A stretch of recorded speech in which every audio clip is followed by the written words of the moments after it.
А пред нас е продолжен викенд, а со тоа и зголемен интензитет на сообраќајот по патиштата, што треба да значи и зголемена предпазливост за воланите. Каква е состојбата и каква ќе биде состојбата за граничните премини низ патиштата во државата, дознаваме од линковското вклучување повторно на Викторија. Добро утро, повтор пат. Добро утро по втор пат, Оливера. Добро утро, почитувани гледачи. Токму така, ова утро разговараме за можеби најновата кампања на Републичкиот совет за безбедност на сообраќајот на патиштата, вози одговорно, односно задволано, без мобилен телефон, фокусирано да бидеме предпазливи во сообраќајот и нешто повеќе за тоа каков е интензитетот на патните правци. Ете во пресрет на предпразничниот викенд, а утринава разговарам со Дејан Андоновиќ од РСБСП. Добро утро, благодарам што сте дел од утринската налфа.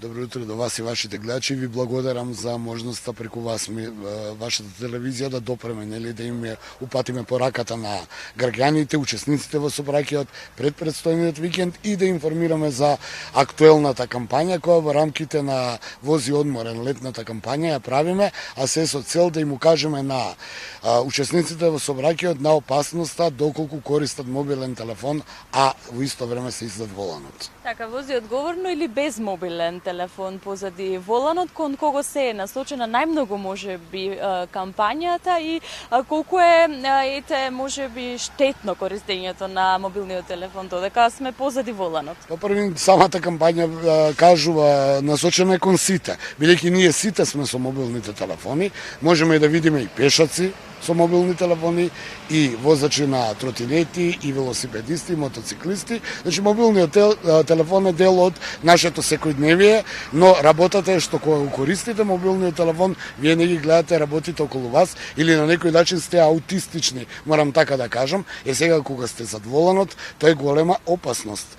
Некои оние анализи и проценки кажуваат дека при возење од 80 км на час, една секунда гледање во мобилен телефон значи 20 метри возење на слепо. Сега видите кога во еден патен правец сите би гледале во мобилниот телефон, тоа би значило дека во еден момент 20 метри сите се движат на слепо, а тие 20 метри можат многу работи да се случат како несакани последици. Нашата кампања, ние секоја година апелираме за мобилните телефони, бидејќи сме свесни и ги гледаме работите дека мобилните телефони земаат голем дел од нашето внимание, но апелираме сите оние учесници во сообраќај, кога се зад воланот или на во сообраќајот, да не гледаат во мобилниот телефон. Од возачите, за кои велиме, но и кон пешаците кои преминуваат улица, бидејќи оние ако гледаат во мобилниот и не ги гледаат работите околу нив, ризикуваат да дојдат да бидат загрозени во сообраќајот, бидејќи ако и тој не гледа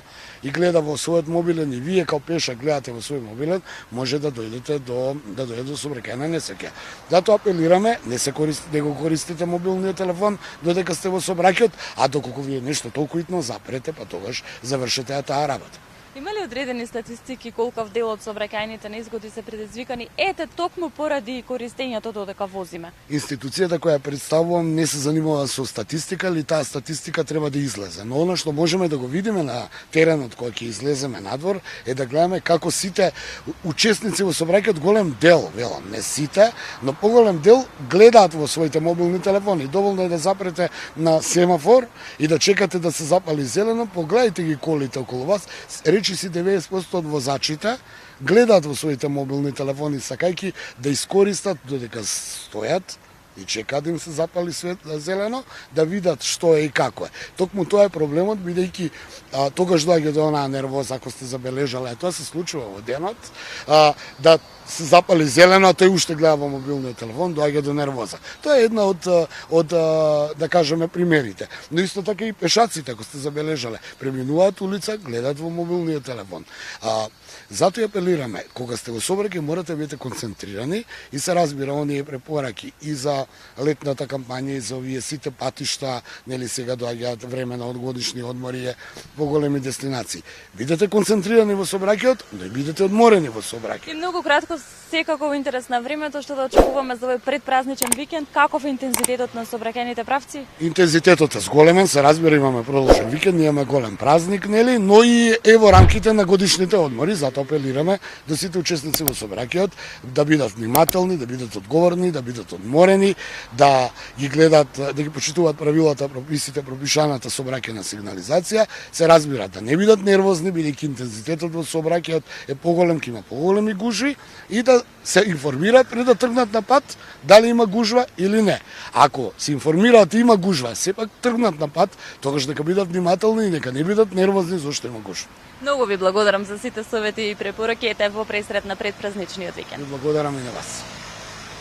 Така е, предпазливи, одморени, свежи, внимателни и без мобилен телефон позади воланот. Тоа се и препораките од Републичкиот совет за безбедност на сообраќајот на патиштата, ете можеби во пресрет на предпразничниот викенд кој што ни следува. Студио?